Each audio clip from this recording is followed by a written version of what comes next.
Ram Jai Ram Jai Jai Ram Shri Ram Jai Ram Jai Jai Ram Shri Ram Jai Ram Jai Jai Ram Shri Ram Jai Ram Jai Jai Ram Shri Ram Jai Ram Jai Jai Ram Shri Ram Jai Ram Jai Jai Ram Shri Ram Jai Ram Jai Jai Ram Shri Ram Jai Ram Jai Jai Ram बोलिए सब रामचंद्र महाराज जी की जय। नाना भांति राम अवतारा, नाना भांति राम अवतारा, रामायण सत कोटि अपारा, रामायण सत कोटि अपारा, नाना भांति राम अवतारा, रामायण सत कोटि अपारा। चरित गावहि हरिपद पावहि, तेन परहि भव कूपा। चरित्र गावहि हरिपद पावहि, तेन परहि न भव कूपा। विप्रदेन सुर संतहित लीन मनुजय अवतार, निज इच्छा निरमित तनु माया गुण गोपाल। सब रामचंद्र महाराज की जय। आज फिर आपके सामने ये काफ़ी दिन तक रहेगा ये जीवन दय की आचार संहिता, एक बहुत बड़ी कहना चाहिए ग्रंथावली है। उसमें 1 2 दिन 4 दिन 10 दिन 20 दिन या 150 वीडियो बन भी जाते हैं, तो कोई बहुत बात सीखी नहीं है, न कोई बहुत बात तीर पताका चला दिया। तो आज मैं फिर इसको सामने इस मतलब शीर्षक को सामने रखकर 2 शब्द कहना चाहता हूँ। भगवान राम हाथ में हाथ बाढ़ लिए हुए खड़े हैं, और साथ साथ उनके तमाम सारे जो वह कहने वाले जो लोग हैं, या ये महामंडलेश्वर परम पूज्य स्वामी अवधेशानंद जी महाराज की वाणी बोली गई है। इसमें हरि अनंत हरि कथा अनंता, गाँव सुनी कहीं सब संता, इस तरह से बातें हैं। आइए हम लोग इस पर चर्चा करते हैं। जय श्री राम। जय श्री राम। आज फिर वही आचार संहिता का कोर्स खुल गया, मान लिया थोड़ी देर के लिए चैप्टर फिर खोला गया, और राम को सामने रखकर 2 शब्द कहने की चेष्टा कर रहा हूँ।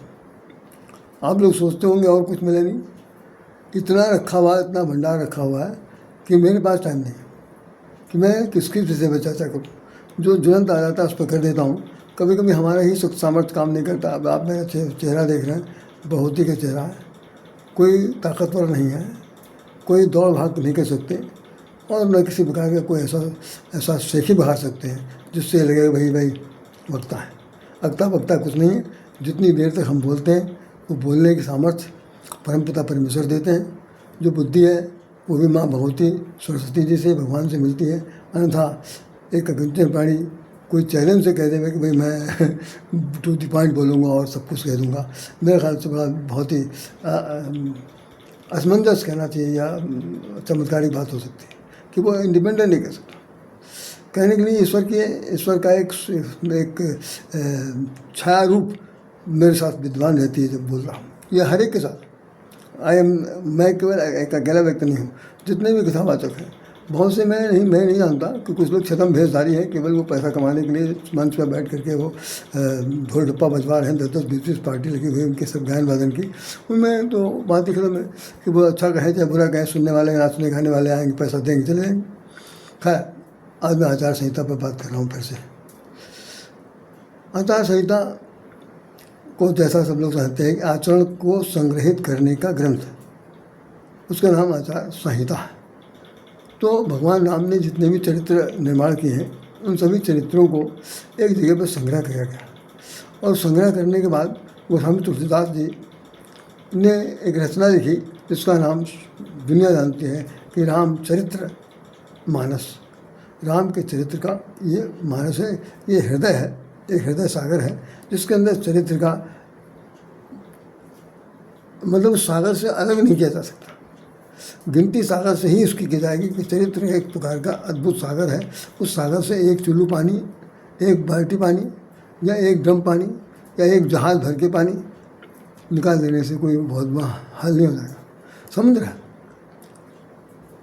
तो अभी मैंने एक चौपाई पढ़ी, उसमें बालकांड में लिखा हुआ है, जब भगवान राम अवतार लेते हैं तो उसमें एक चौपाई लिखे गए, चरित्र जगावही हरिपद पावही तेन परहि भवकूपा। जो लोग राम के चरित्र को गुणगान करेंगे, गुणगान करेंगे और कुछ नहीं करेंगे, जे चरित्र जगावही, तो उनको होगा क्या, हरिपद पावही।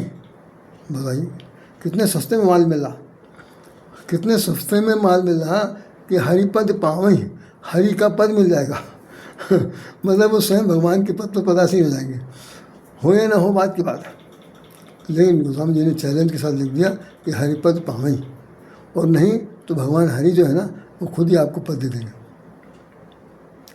कहीं जाओ भाई बैठो, तुम्हारी जगह खाली है। उसमें गीता में लिखा हुआ भगवान ने कहा है कि जो लोग मेरा गुणगान करते हैं, मेरा गुणानुवाद करते हैं, जो लोग सुनते हैं और सुनाते हैं, उनको वैकुंठ में पूरी छूट जगह मिलेगी, वो वहीं पर रहे। और उन्होंने कहा कि जो लोग हमारे विपरीत सोचते हैं और जो लोग हमारे विपरीत बोलते हैं, उनको नरक में रौरव नरक भोगना पड़ता है, वो हमारे यहाँ नहीं आ सकते, उनको उनके पास इतना हिम्मत नहीं किया है। तो चरित्र जो है वो अगम है, अथाह है, जल है, उसके अंदर है। तो इसका नाम किसने रखा, भगवान शंकर ने रखा। भगवान शंकर ने इसका नाम रखा है रच महेश निज मानस राखा। रामचरितमानस की चौपाई है, पहली बात यही है, रच महेश निज मानस राखा, सुसमय पाई शिवासन भाखा। भगवान शंकर ने इसको रचना की, इस कथा कहानी को कहन करने के बाद उन्होंने अपने हृदय में स्थापित कर लिया। बड़ा कठिन काम। मैंने पूरी किताब इस हृदय रूपी लाइब्रेरी में रख लिया, और हृदय में रखने के बाद तब तक किसी को नहीं बताया जब तक सुसमय नहीं आ गया। हम लोगों के पास समय हो चाहे ना हो, पहली बात तो चर्चा नहीं होती राम कथा पर, राम भजन पर, राम भक्ति पर, राम के गुणानुवाद पर, राम के किसी भी कंडीशन पर तो कोई चर्चा पर्चा नहीं होती। आजकल चर्चा तो आजकल अगर हम आधुनिक परिवेश में देखें तो आजकल चर्चा तो सिर्फ यही होती है कि भाई तुमने कहाँ से कितना लूटा, किसकी आपने खटिया खड़ी कर दी, किसके साथ आपने आँखों में धूल झोंका, किसकी गर्दन काट दी। अब जब बात कभी आती है तो अब एक बात ये भी हमेशा से चलेगी, हमेशा कही जाएगी कि राम मंदिर से चोरी भी हमने कर ली, पता नहीं कितने लोगों ने कर ली, जिन लोगों ने कर ली उनके सबके नाम आ गए। अब भाई अभी देखिए 45 लाख रुपया नहीं 45 करोड़ रुपए जो है वो मुसाफा के खाते में गया। आसान है, 45 करोड़ रुपया में चाचा भतीजों ने बांट लिया। आज वीडियो में दिया, हमने उस वीडियो को इसलिए नहीं दिखाया कि भाई ऑथेंटिक नहीं है, क्योंकि पेपर में आया नहीं।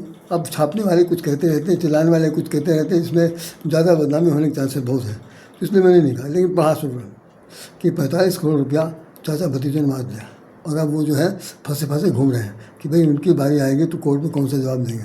और देने वाला कौन है, वो उन्हीं का साथी टुनू है, जिसके पास 980 बार उन्होंने फ़ोन किया और उसने फ़ोन किया, जो भी क्या हो। खैर ये सब चरित्र हम नहीं जानते, चोरी चमारी तो सब लोग करते हैं, झूठ बोलते हैं, अथाह झूठ बोलते हैं, अनगिनत झूठ बोलते हैं, बिना किसी वजह की झूठ बोलते हैं, और वजह होती है उसके लिए झूठ बोलते हैं। मतलब बोलने में तो कोई कमी ही नहीं, जिस तरह से आदमी फंस जाए वैसी बोली बोलते हैं। मेरा तो अनुभव है कि जैसे फंस जाए वैसी बोली बोलते हैं। किसी तरह फंसाओ, माल ऐंठो, गर्दन काटो, इसको तबाह कर दो, ये यहाँ से जो है वो नंगा भोगा भागे। कितने सारे हमारे बूढ़े बुजुर्गवार हैं जो बहुत साइबर कैफे के जो चल रहा ठग विद्ई उसके अंदर फंस गए, और उन्होंने ऑनलाइन करोड़ों रुपया, लाखों रुपया जो है वो हाथ से घुमा बैठे, और सिर पर हाथ रख कर रोते हैं तो रोते नहीं बनता, आँख के आंसू सूख गए हैं, बुढ़ापा कैसे कटेगा ये सोच के अवसर। चरित्र है, एक चरित्र है, दूसरा चरित्र जो है चरित्रवान को झेला।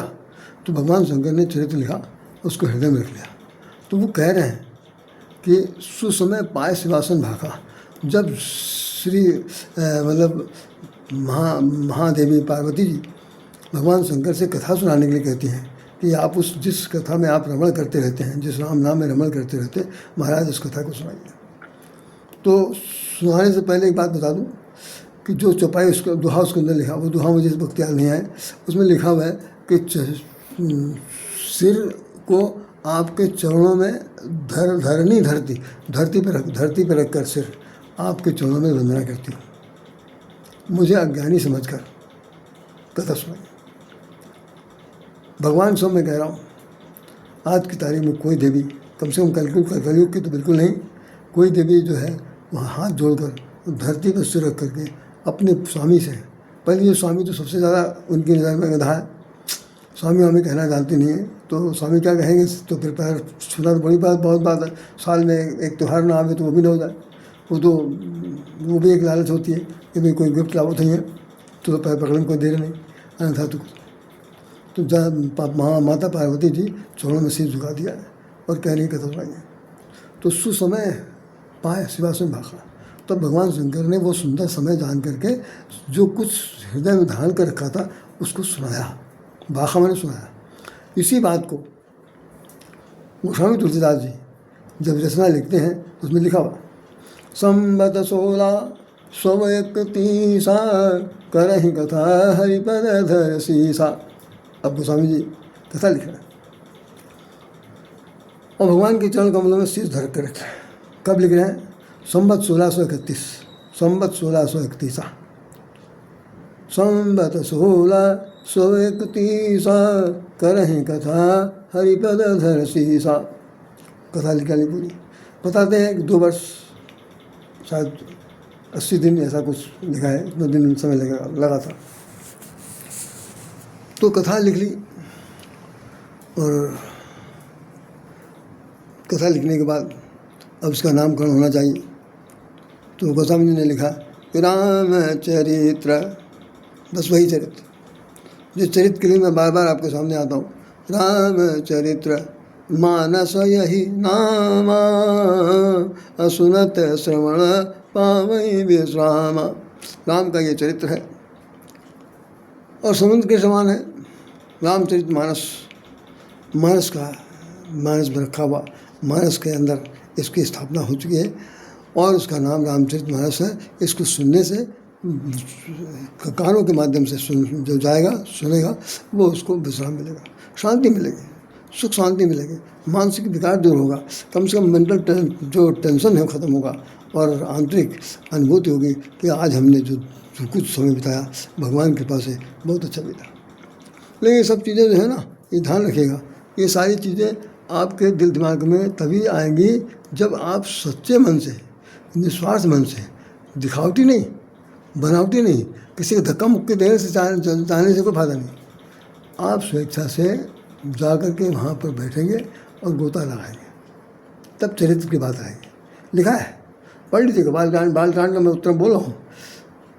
जो नहाई च, गोस्वामी जी कह रहे हैं, जो नहाई च यही स्वर भाई असो सतसंग करऊ मन लाई। हे भैया, जो लोग इस राम की भक्ति रूपी सरिता में नहाना चाहते हैं, राम की भक्ति रूपी सागर में नहाना चाहते हैं, वो लोग क्या करें? वो मन लगा करके सत्संग करें। जो नहाई चाह, बाकी सबके लिए बिल्कुल निषेध है, आना बिल्कुल नहीं, यहाँ आओ, बर्मा बचाओ। जो लोग आए शांतिपूर्वक बैठ के सुनना चाहें वो लोग यहाँ पर आ सकते हैं। जो नहाई चाह यही स्वर भाई, स्वर मैंने तालाब, स्वर मैंने जलाशय, स्वर मैंने समुद्र, स्वर मैंने सागर, स्वर मैंने अथाह जल जहाँ पर हो, तो जो नहाई चाह यही स्वर भाई सो सत्संग करो मन लाई, मन लगा के सत्संग करें। तो हम लोगों के पास समय नहीं, मन तो बिल्कुल ही नहीं, जो मन है वो किसी काम का नहीं, जो जिस काम के लायक है उसकी यहाँ पर ज़रूरत नहीं। पता है हम सब लोग सब प्रकार से सब कुछ परिपूर्ण होते हुए सबसे ज़्यादा अपूर्ण है, और कहना क्या चाहिए। तो कहने का भाव ये है कि एक तो मानस की चौपाई कही आ रही, भगवान शंकर ने कथा सुनाई है, उनकी कथा को हम भगवान स्वामी स्वामी जी अपने शब्दों में लिख रहे हैं, लिपिबद्ध कर रहे हैं। लिखते समय उनको 2.5 साल से ज़्यादा समय लग गया और उन्होंने कहा कि राम नाम रामचरित मानस ही नामा सुनत सुनत पावन दिशामा। एक बात और बता दूँ, तो अयोध्या कांड में आप जब आएंगे वाल्मीकि आश्रम में भगवान राम पहुँचे, तो ये इस तरह से कनेक्ट कर रहा हूँ मैं, बिल्कुल 1 मिनट बोलूँगा, ज़्यादा नहीं। तो उन्होंने, भगवान ने पूछा कि मैं कहाँ रहूँ, तो वाल्मीकि जी बहुत जोर हंसे, कहने का कमाल की बात कर रहे हैं आप, कहाँ रहूँ? अरे ये बताइए कहाँ नहीं रहे हैं, कहाँ नहीं रहते आप? ऐसा कौन सा जगह है जहाँ पर आप नहीं रहते? सब जगह तो आपका निवास है, कण में आप व्याप्त हैं। सब दुनिया जानती, ऊपर से नीचे तक सभी को पता है, 10 दिशाएं जानती हैं, ब्रह्मांड जानता है, जितने देवी देवता हैं जिनको आपने बनाया वो सब लोग जानते हैं। और आप हमसे पूछ रहे हैं कि हमें कहाँ रहें? तो उन्होंने कहा कि कृपा करें मोह दो बताए, ये भगवान ने कहा। तो वही तभी उन्होंने कहा कि कृपा करके हम बता दें। हम कहाँ बता देंगे भाई, हमको कुछ मालूम हो तो बता दें, लेकिन चलो कोई बात नहीं, आप पूछ रहे हो तो हम बता दे रहे हैं। तो उन्होंने भगवान को 14 प्रकार के निवास स्थान बताए। कभी चर्चा होगी बताऊंगा, एक दिन में 1 चौपाई, 14 चौपाइयाँ हैं, उन 14 चौपाइयों में 14 प्रकार के घर बताए। अच्छा, इससे एक बात पता है आपको, जान का आश्चर्य होना चाहिए कि वाल्मीकि जो है ना, वो आर्किटेक्ट में डिग्री होल्डर थे। आप सब लोग समझ रहे होंगे वो बिल्कुल ना समझ थे, क्या नाम, अंगूठा टेक थे। वो कुछ लोग कहते हैं वो डकैत थे बाल जीवन में, और उन्होंने डाका डाला, ये वहाँ सप्तऋषि को बांध दिया। घर गए पूछने के लिए, पूछने में घर वालों ने कहा कि चोरी जमाई तुम करो, पकड़े तुम जाओ, जेल तुम जाओ, हमसे क्या मतलब, हमें तो हम लोग तो तुम्हारे साथ हैं, जो लाओ कमा के लाओ खाएंगे, क्या चाहे चोरी को चाहे साहूकारी को। तो उन सब लोगों ने अपनी तरफ से तो बकायदा कर दिया। अब इस चीज़ को सुन करके वाल्मीकि की तो दिमाग ख़राब हो गया कि देख लो सब जगह जा रहे हैं, नाक कटा रहे हैं, बेइज्जती हो रही, ब्राह्मण खानदान पैदा हुए, सबसे बड़ा नाम ये है कि सबसे ना चोर डकैत हमको कहा जा रहा, और ये सभी सबसे सब कह रहे हैं कि खाएंगे हम जो तुमको कमा के लाओगे, लेकिन अगर कोई फल मुझे मिलेगा, मुझे दंड दिया जाएगा, तो उसके भोगने के लिए आप ही हैं, क्योंकि हमने नहीं कहा कि आप चोरी करिए, डाका डालिए, आप अगर कर रहे हैं तो आप इसके जिम्मेदार हैं। बस उसी समय अपना आए सातों ऋषियों का अंदर मंदन खोल दिया और उनके पैरों पड़ गए। उन्होंने कहा क्या करना चाहिए, तो उन्होंने कहा ऐसा करिए कि मरा मारा जपिए, तो मरा मारा राम जपा। अब तुलसीदास ने चौपाई लिखी, उल्टा नाम जपत जग जाना, वाल्मीकि भय ब्रह्म सुजाना। उल्टा नाम जपने के बाद, मरा मारा कहने के बाद वाल्मीकि जी जो है ब्रह्म सुजान हो गए। छोटा बड़ा सुजान नहीं है, ब्रह्म के समान सबसे महापुरुष बन गए, ब्रह्म सुजाना। तो वो 14 जो भवन बताए हैं, उन भवन में एक नाम ये भी आता है, जिनके श्रवण कान जिनके श्रवण समुद्र समाना, जिनके श्रवण समुद्र समाना, तिनके ग्रह बसहु भगवान, तिनके हिय बसहु भगवान। उन्होंने कहा जिनके हृदय में, जिनका जो कान है समुद्र के समान है, हे भगवान आप उनके हृदय में निवास करिए। अब तो आप इस समझ लीजिए कि कान जो है समुद्र है, और आप इस बात ज्ञान इंद्रिया से बता दें, कान समुद्र है, आँख, दोनों आँखें जो है, एक का नाम सूर्य है, एक का नाम चंद्रमा है। ये जो दो है, नाक को स्वर्ग कहते हैं। स्वर्ग में 2 प्रकार के स्वर्ग की कल्पना की गई है, एक नरक की तरफ जाती है, एक स्वर्ग की तरफ जाती है, लेकिन नाम इसका नरक ही है, लेकिन इस पूरी चीज़ का नाम स्वर्ग है। नाक जो है स्वर्ग है, इसीलिए लोग कहते हैं कि सब कुछ हो जाए तो कुछ हो जाए, लेकिन नाक ना छोटी हो पावे, नाक ना कटने पाए।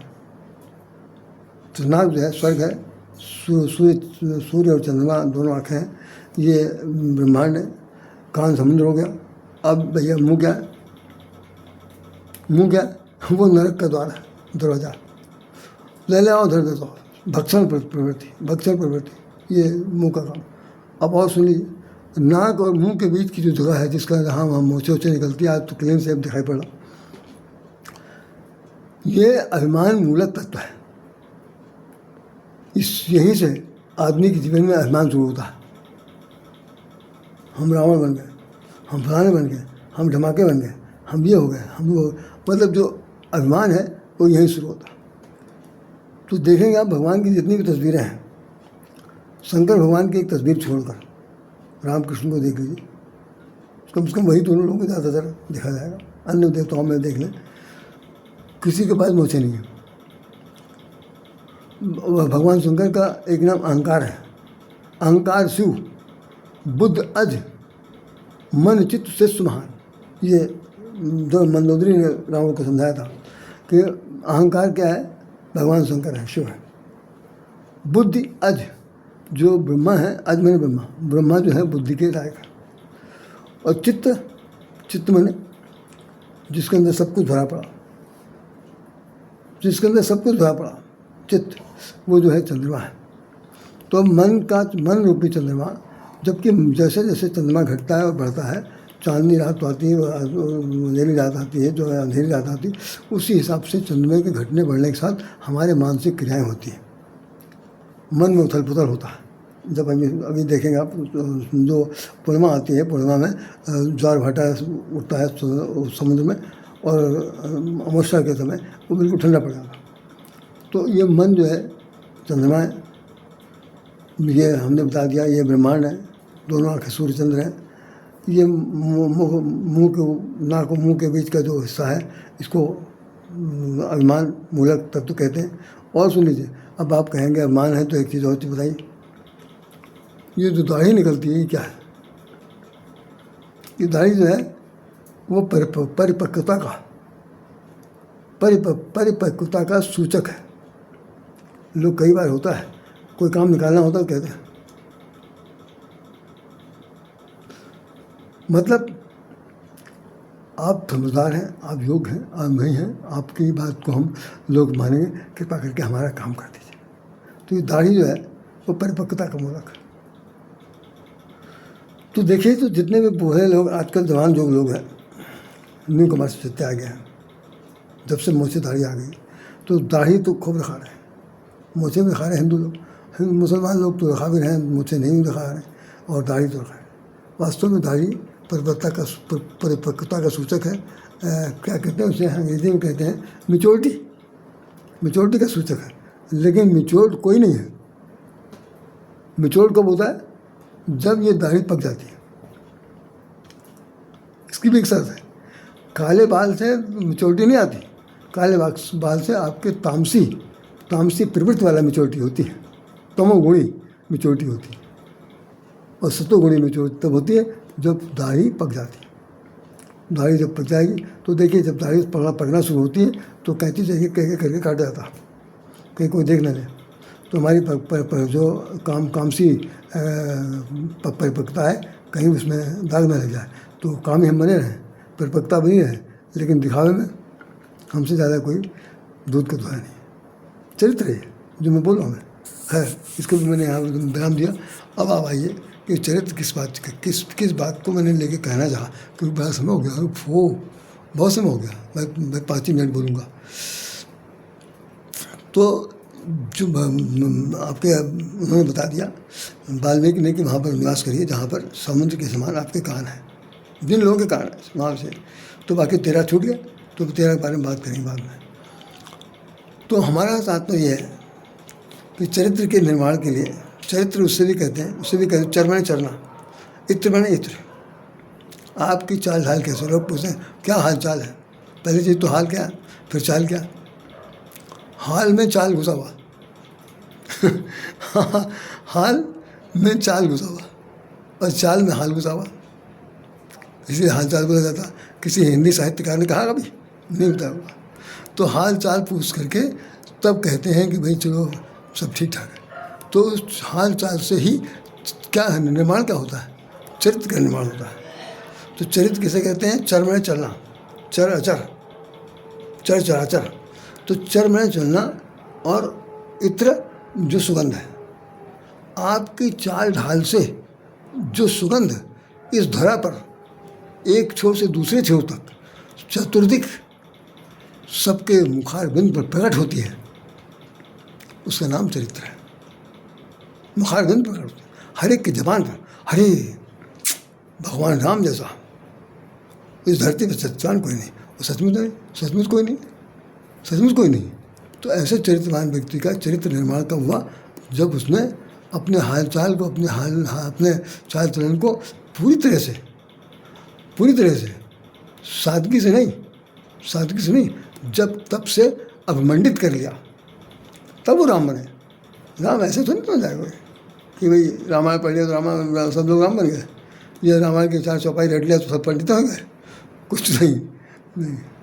बहुत कठोर जब तक करना पड़ेगा, तब करना पड़ेगा, तब चरित्र के निर्माण की कल्पना की जा सकती है। वो कल्पना कितनी साकार हो पाएगी ये उसके मेहनत पर डिपेंड करता है। हमारे यहाँ जब पढ़ाया जाता था विद्यालयों में तो एक गुरु जी आते थे हमारे पढ़ाने के लिए, तो वो कहते थे कि डीप स्टडी, बहुत गहराई से गहनतम अध्ययन करो। जो जितनी गहराई में जाएगा, सोचेगा, समझेगा, चिंतन करेगा, मनन करेगा, वही पास हो सकता है। बाकी जो रटा रटाया माल है उसको जाएंगे वहाँ, कहीं एक लाइन भूली तो सारी लाइन भूल जाएंगे, कुछ नहीं याद रहेगा। तो सुनो, समझो, फिर लिखो, लिखने के बाद नोट फिर से याद करो, चिल्लाओ, तब जाएगा आपको समझ। तो मतलब 4-5 पॉइंट तो बता करके उन्होंने कह दिया कि तभी आप एक अध्ययनकर्ता बन सकते हैं। हमारे आपके जीवन में भी इसी चीज़ की समस्या है कि कोई चीज़ भी जानना नहीं चाहते, समझना नहीं चाहते। समझाने वाला अगर कोई आएगा तो 2 थप्पड़ खा के जाएगा, क्योंकि उसकी ज़रूरत ही कोई समझता नहीं। तो आजकल समझाने वाले लोग जो हैं वो है ही नहीं।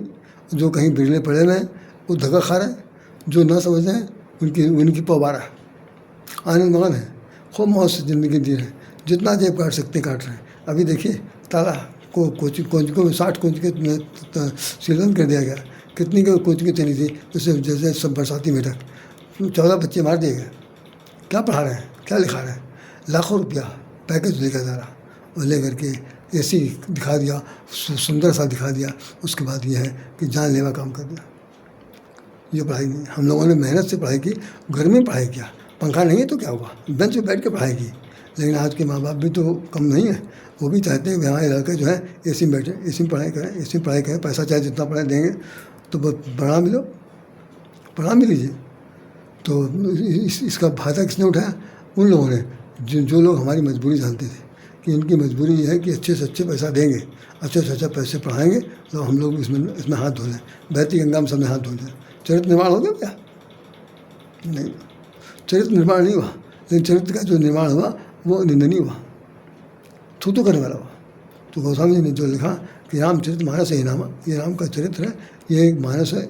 इस मानस को इसके अंदर रखे हुए हम जो कुछ भी कह रहे हैं भगवान कह रहे हैं, जो कुछ भी वो करवाना चाहते हैं भगवान करना चाहते हैं।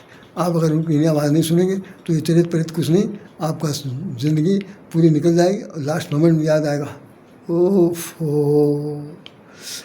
ओफो समय निकल गया, हाय समय निकल गया, उस वक्त हमने नहीं सोच लिया होता तो शायद कुछ हो गया होता।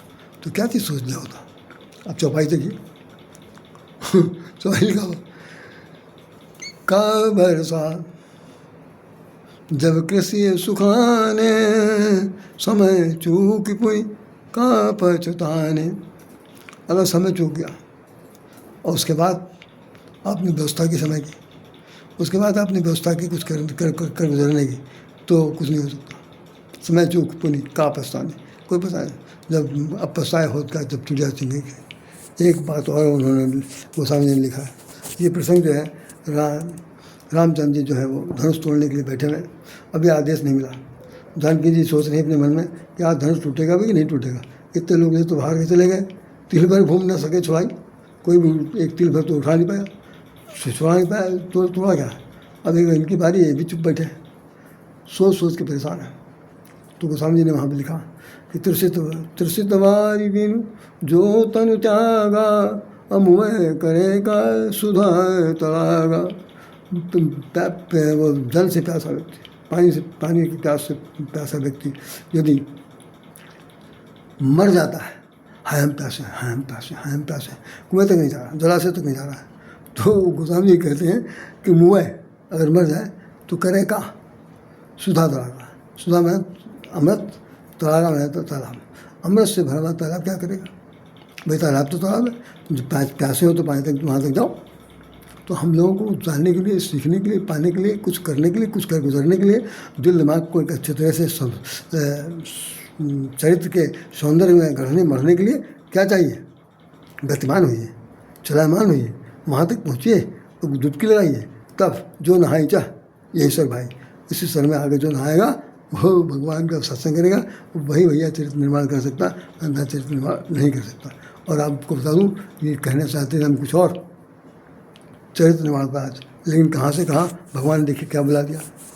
जबकि मेरा आज जो उद्देश्य था, आज मैं एक चीज़ सुन के आया था, उसी में बोलना था मुझे, लेकिन वो तो हुआ नहीं और हो गया कुछ और। लेकिन फिर भी चलिए, आप लोगों को मतलब कि अगर हो तो इसको स्वीकार करिए, हृदय में स्वीकार करिए और सोचिए समझिए। जहाँ तक सत्यार्थ आपके काम आ सकता है वो हमारे लिए वंदनीय है। हम आपको सत नमन करते हैं। जय श्री राम, जय श्री कृष्ण, जय श्री राधे।